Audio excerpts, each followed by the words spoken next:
오늘은 시편 54편의 말씀을 보도록 하겠습니다. 이 시편 54편 머리글에 다윗의 마스길 인도자를 따라 현악에 맞춘 노래, 10사람이 사울에게 이르러 말하기를 다윗이 우리가 있는 곳에 숨지 아니하였나이까 하던 때에 시편 54편의 배경이 됩니다. 지금 이 54편은 사무엘상 23장 19절부터 23절이 이 시편의 배경이 됩니다. 어떤 내용이 이 사무엘상 19장에 기록이 되어 있냐면요. 먼저 사울을 피해서 도망하던 이 다윗이 이젠 오갈 데가 없습니다. 어디를 피해도 다윗이 그 정보를 입수해서 추격합니다. 그래서 이제 도망가다가 이제 어딜 도망가냐면 자신의 민족, 이 유다 민족이 사는 땅으로 도망을 칩니다. 그것도 사람들의 눈에 띄지 않는 광야길로 들어가게 된 겁니다. 황무지죠. 사람이 잘 다니지 않는 숨기 좋은 곳입니다. 그곳까지 들어갔습니다. 비록 메마른 땅이지만 자신의 육신을 보존하기에는 좋을 곳이라고 생각해서 그곳에 들어간 것입니다. 또 유다 백성이었기 때문에 자신의 민족이니까 자신을 국률이 여길 줄 알았죠. 그런데 생각지도 않게요. 발각이 된 겁니다. 이 황무지 사람 20사람들이 이 다윗이 숨어 있는 것을 알고 이 정보를 누구에게 제공하냐면 이 사울에게 정보를 제공합니다. 참 어처구니 없는 일이죠. 다윗의 입장에서는 자기 민족에게까지 배반을 당하는 것입니다. 어쨌든 이 10사람들이 다윗의 이 정보를 사울에게 밀고 하면서 우리가 잡아주겠습니다. 우리가 정보를 확실하게 제공하겠습니다. 그렇게 자발적으로 사울에게 정보를 제공합니다. 왜 그랬을까요? 여러 가지 이유가 있었겠지만 사울이 혈안이 되어서 어떻게든 다윗을 잡아 죽이려고 하는 그 상황을 10사람들이 역이용해서 우리가 사울 왕을 도우면 우리에게도 혜택이 있겠구나. 또 사울 왕을 우리가 도우면 우리에게도 또 이로운 점이 있겠구나. 자신의 이익을 위해서 자신의 동포였던 이 다윗을 밀고 하는 것입니다. 우리가 세상을 살아다가 보면요. 저 사람은 믿을만해. 저 사람은 아닐 거야. 또 심지어는 혈육까지도 그런 경우가 있죠. 내 핏줄인데, 내 혈육인데. 그런데 성경을 보면요. 어떨 때 보면 내게 가장 가까웠던 사람, 내가 믿을 만한 사람이 배반하는 일들을 우리가 간혹가게 경험하게 됩니다. 그럴 때 우리는 어떻게 되죠? 실망하고 낙심합니다. 내가 믿었는데 너만은 아니라고 생각했는데 하는 그 상황을 통해서 우린 절망합니다. 성경은 그런 예들이 참 많습니다. 그래서 우리가 의지할 대상이 하나님만이 우리의 대상이 되는 것은요. 사람은 다 상황에 따라 그 상황에 따라서 자신의 유익, 자신의 이익을 위해서 마음들이 조속으로 변할 수 있다 그 말이죠. 우리의 의지의 대상은 사람이 아니라 그것을 우리에게 가르쳐 주는 것입니다.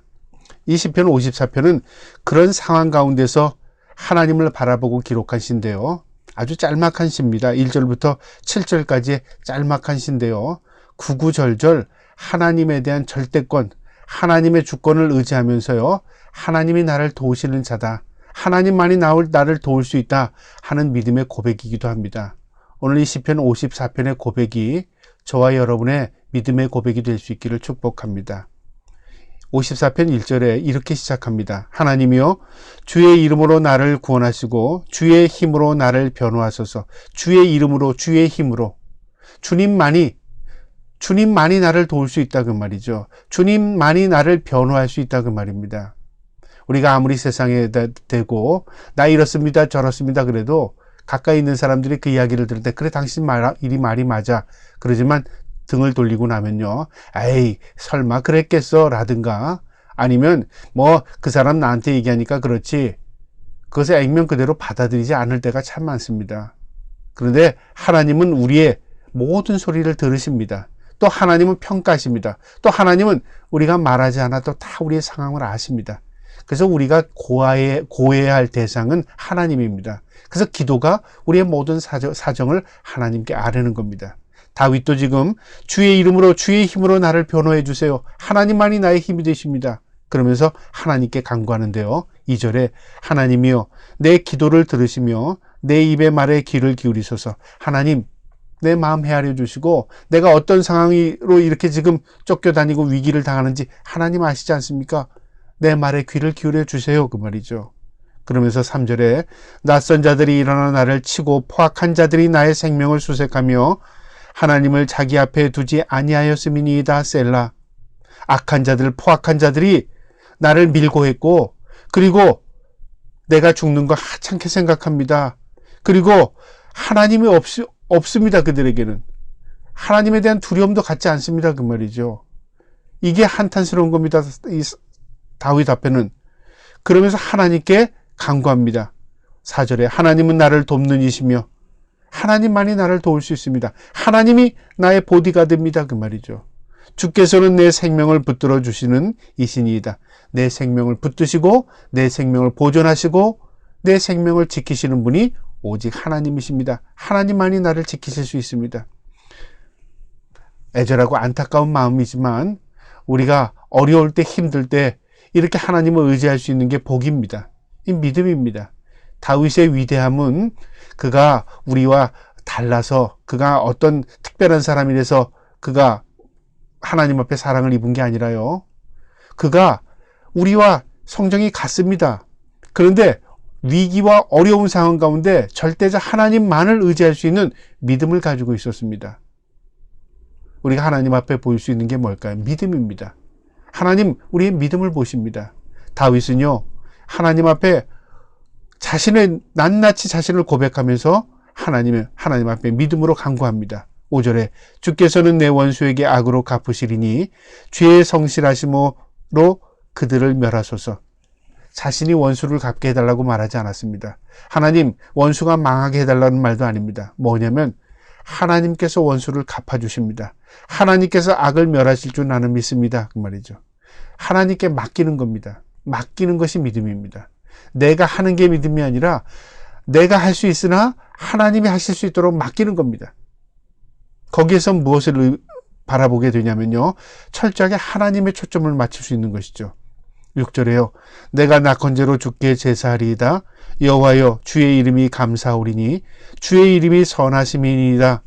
그는 오히려 지금 상황에서는 지금 밀고로 인해서 다시 도망가야 됩니다. 그 지역을 다시 떠나야 됩니다. 그런 상황 가운데서도 뭐라고 말하냐면 내가 낙헌제로 주께 제사를 드린답니다. 지금 하나님 제사 드릴게요가 아니라 하나님 지금 상황은 내가 지금 쫓겨다니고 위기를 당하는 상황이지만 내가 언젠가는 하나님 앞에 편한 마음으로 하나님께 감사하며 자발적으로 내가 낙헌제를 드릴 날이 올 줄 믿습니다. 내가 하나님을 경배하며 하나님께 찬양할 시간이 올 줄 나는 믿습니다. 그 말이죠. 그 믿음은 바라는 것들의 실상입니다. 보지 못하지만 그것이 증거가 됩니다. 7절에 이렇게 마지막 마무리합니다. 참으로 주께서는 모든 환난에서 나를 건지시고 내 원수가 보응을 받는 것을 내 눈이 똑똑하게 보게 하셨나이다. 지금 자기가 원수가 망하는 거, 원수를 하나님께서 벌 주는 거 보지 못했습니다. 자기가 도망가야 됩니다. 그런데 그는 미리 앞으로 되어질 일들을 예측하는 겁니다. 내 눈에 똑똑히 보게 하셨나이다. 내가 그것을 볼 줄 나는 믿습니다. 그 말이죠. 근데 볼 줄 믿습니다가 아니라 똑똑히 보게 하셨나이다. 과거를 현재형으로 땡긴 겁니다.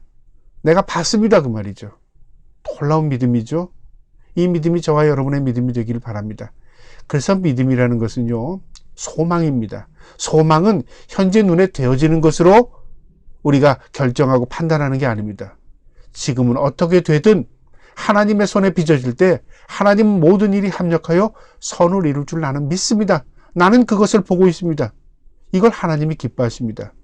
하나님께서 이 상황 가운데서도 개입하심을 그는 느끼는 것이죠. 내가 지금 도망갈 처지가 됐지만 하나님이 나와 함께 하심을 난 믿습니다.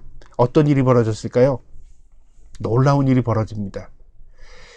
이 배경이 되는 사무엘 23장, 이 배경 안에 끝에 가면 사무엘상 23장 27절 28절에 보면요, 다윗이 이 도망가려고 하는데 사울이 추적을 합니다. 많은 군사를 모으고 추적을 합니다. 그러니까 이제 완전히 에워싼 겁니다. 이제 점점 그 지역을 좁혀옵니다.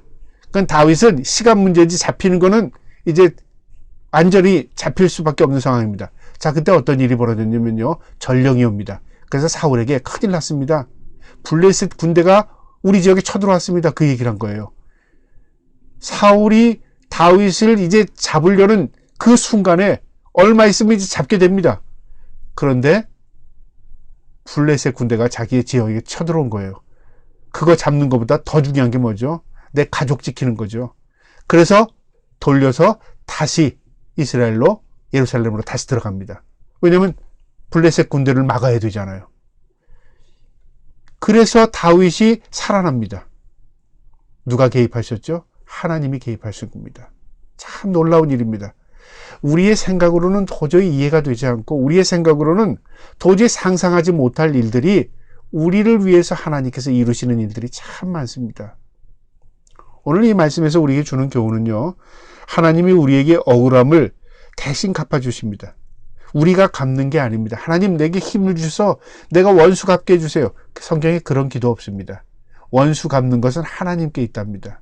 우리는 하나님께 맡기는 게 우리의 믿음입니다. 저와 여러분의 억울하고 분하고 마음 아픈 것 있다면 하나님 아시죠? 하나님께 다 맡길 수 있는 믿음의 사람들 되기를 축복합니다. 또 오늘의 이 54편의 이 내용에는요, 어떠한 상황 가운데서도 하나님께 의지하고 감사하는 겁니다. 여기 보면 낙헌제라는 제사가 있거든요. 이 특별한 제사인데 이 낙헌제는요, 하나님께서 드리라는 제사가 아니라 내가 드리겠습니다. 자발적으로 드리는 제사입니다. 왜 자발적으로? 하나님과 나 관계가 좋기 원합니다. 하나님 내가 헌신하기 원합니다. 하나님 내가 교제하기 원합니다.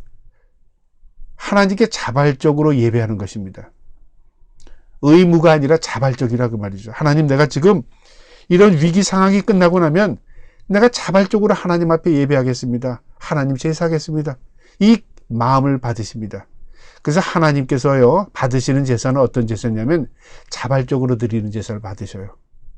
자원하는 심령이라고 그러잖아요. 우리가 하나님한테 자원한다는 게 뭘까요? 의무가 아닙니다. 자원한다는 것은 내가 내 마음을 구별할 줄 아는 마음이죠. 그게 헌신이고 그게 재물이고 그게 하나님께 영광이 되는 것입니다. 우리가 자원하는 마음으로 하나님을 섬길 수 있기를 주님의 이름으로 축복합니다. 오늘 마지막으로 54절이 또 주는 교훈이 있는데요. 시간이 지나면 모든 것이 깨달아지고 알게 되고 보게 된다는 것입니다. 오늘 7절에 그 내용이 있습니다. 내 눈이 똑똑히 보게 하셨나이다. 내 눈이 똑똑히 보게 하셨나이다. 보지 못했지만 나는 볼 줄 믿는다 그 말이죠. 그 말을 현재형으로 나는 보게 되었나이다라고 고백합니다. 시간이 지나면 나는 분명히 알게 될 겁니다. 난 보게 될 것입니다. 나는 깨닫게 됩니다. 이 믿음입니다. 그래서 우리가 믿음으로 사는 자들은요, 현재 상황만 보고 판단하거나 결정하거나 낙심하거나 절망하지 않습니다. 현재는 어쨌든 내가 하나님을 신뢰하고 의지하면 그곳에서 하나님의 놀라운 은혜를 우리가 경험하게 됩니다. 이 54편의 위기 상황 가운데서도 하나님을 바라보고 하나님은 나를 지키시는 자입니다. 내 눈이 똑똑히 보겠습니다 하는 그 고백이 저와 여러분의 고백이 될 수 있기를 주님의 이름으로 축복합니다. 아멘.